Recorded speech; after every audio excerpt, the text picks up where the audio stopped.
Bonjour à tous mes frères civils. Aujourd'hui, j'ai mal. J'aimerais vous poser une question.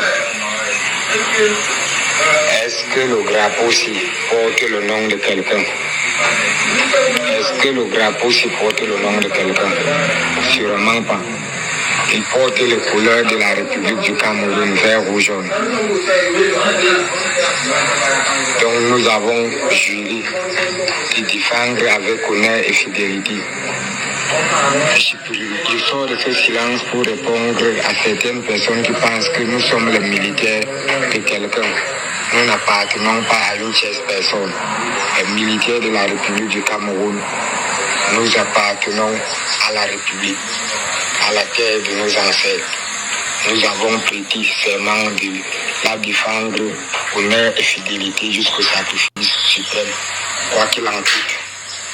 Il y a un type qui a dit l'autre jour, quand les militaires, mes frères, sont tombés à Oulgo le 24 mars, il a dit, voilà les militaires de Paul Biya qui sont tombés. Il vient aujourd'hui les répondre. Nous n'appartenons pas à quelqu'un, nous appartenons à la République. Et peu importe demain qui sera président, nous serons derrière pour protéger l'intégrité, juste l'intégrité de notre territoire. Mon frère qui décède est au Bala, pour ceux qui connaissent au Bala au centre. Il a travaillé toutes ces 10 ans de service, 10 années de service au bataillon de foot aéroporté de Koutaba, qui est situé à l'ouest du pays. Je dis bien à l'ouest sur les montagnes du Fumbo. Les gens qui connaissent l'ouest. Et il meurt sur un front à l'extrême nord, Oulgo, après protocole, pour ceux qui connaissent. C'est une preuve matérielle que nous n'appartenons pas à quelqu'un. Sinon, il serait tombé au centre, il serait tombé à Yaoundé, il serait tombé à Obala, notre ville natale. Nous sommes sortis de nos parents, pas pour servir un individu, une tierce personne. C'est pour servir toute la République. Peu importe qui la dirige, tant qu'il la dirige pour le bien de tous les Camerounais, nous serons derrière lui.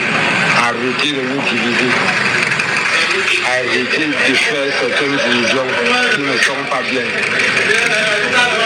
Ça me blesse aujourd'hui. Mon frère est à la mort. Dans 3 ou 4 jours, on devrait l'enterrer.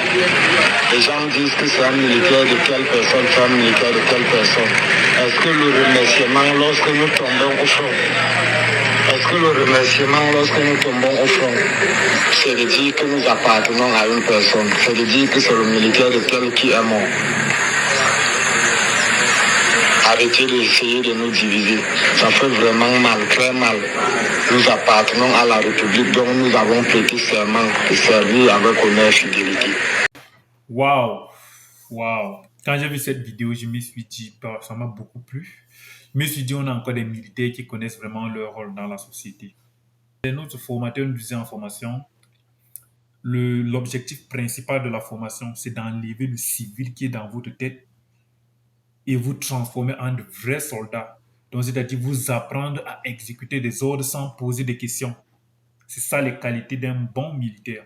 Exécuter les ordres sans poser des questions.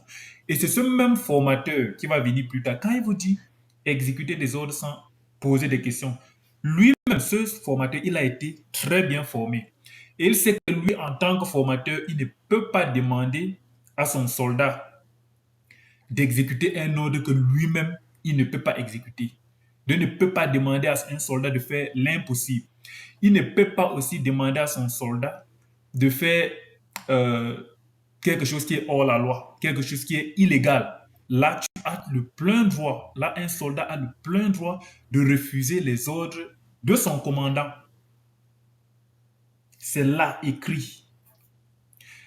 Mon commandant ne peut pas me dire, tu vas défricher, par exemple, 800 hectares. Il ne peut pas te punir comme ça. Mon commandant ne peut pas dire, va torturer les gens.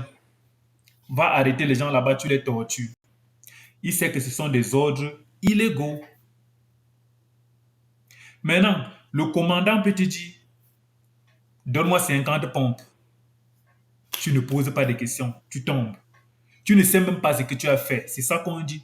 Exécuter les ordres sans se poser des questions. Tu ne poses pas de questions. Qu'est-ce que j'ai fait? Tu tapes d'abord 50 pompes.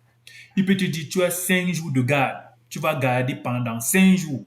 Tu exécutes sans poser des questions. Il peut te donner des punitions comme ça. Il peut te dire, tu as 5 ans de mission. Tu dois exécuter cette mission. C'est ça, les qualités d'un bon soldat. Tu exécutes les missions, les ordres sans poser de questions. Mais il ne peut pas te dire, va tuer tel. Tu dis, c'est mon boss, c'est mon patron qui m'a envoyé, tu pars tuer. Il ne peut pas te dire, va torturer les gens. Tu dis, comme tu es militaire, c'est mon patron, je pars torturer. Il ne peut pas vous dire, allez mater le peuple. Vous vous levez aussi, vous partez mater le peuple. Ce n'est pas ça le rôle d'un militaire. Et ce que ce soldat est en train de dire, ça make sense dans tous les sens. Les militaires, revenons d'abord dans le contexte, le président de la République, dans presque beaucoup de pays au monde, le président de la République est le commandant en chef de l'armée. Donc c'est lui qui commande l'armée. Le président de la République, c'est une institution, pas une personne. Le personnage dont il a cité, c'est une personne. Mais il est président de la République. Donc, tous les militaires sont sous sa commande actuellement. C'est lui qui commande tous les militaires. Ce qui veut dire, ils n'appartiennent pas à cette personne, mais ils appartiennent à cette institution. Il va passer et l'autre président va revenir, il sera leur commandant en chef. Donc, le président de la République n'est pas une personne, c'est une institution.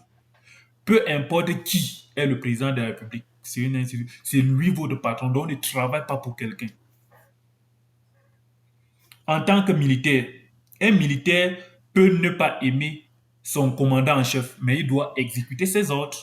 Ce qui veut dire un militaire peut même voter pour quelqu'un qui pense qu'il sera un bon commandant en chef pour lui. C'est bien possible. Un militaire ne doit pas toujours voter pour son président ou bien pour dire c'est lui le président, non, je trappe. Non. Un militaire peut même militer à ce que celui qui est considéré comme leur commandant en chef quitte pour que celui qui pense qu'il va changer leur vie vienne. C'est ça. Mais même s'il ne l'aime pas, toi le militaire, que tu l'aimes ou pas, s'il te donne un ordre sensé, tu dois exécuter cet ordre et tu dois tout le respect au commandant en chef. Tout le respect possible. Tout le respect possible. Tant qu'il donne des ordres qui sont sensés. Tant qu'ils donnent des ordres qui ne sont pas hors la loi, tu dois respecter ces ordres. On a des militaires qu'on envoie souvent aller torturer les gens, aller arrêter pour les torturer. Depuis quand le rôle d'un militaire, c'est de torturer les concitoyens? Le rôle d'un militaire, d'abord, le rôle premier d'un militaire, c'est de défendre l'intégrité territoriale. Tu ne peux pas quitter de défenseur du peuple à un bourreau. Ça ne fait pas sens. Ça ne fait pas sens. Et c'est ce qu'on voit dans beaucoup de cas au Cameroun. On a eu un cas récent là où on torturait quelqu'un, un artiste. Je ne vais pas revenir sur ça. Alors, si tu as aimé cette vidéo, n'oublie pas de liker, de commenter et de partager pour le renforcement de la chaîne. Et si tu n'as pas aimé la vidéo, dis-moi à quel niveau je dois m'améliorer. Et si tu es aussi d'accord ou pas avec mon analyse, donne-moi ton point de vue. Ceci étant dit, les amis, on se voit à la prochaine vidéo. Ciao.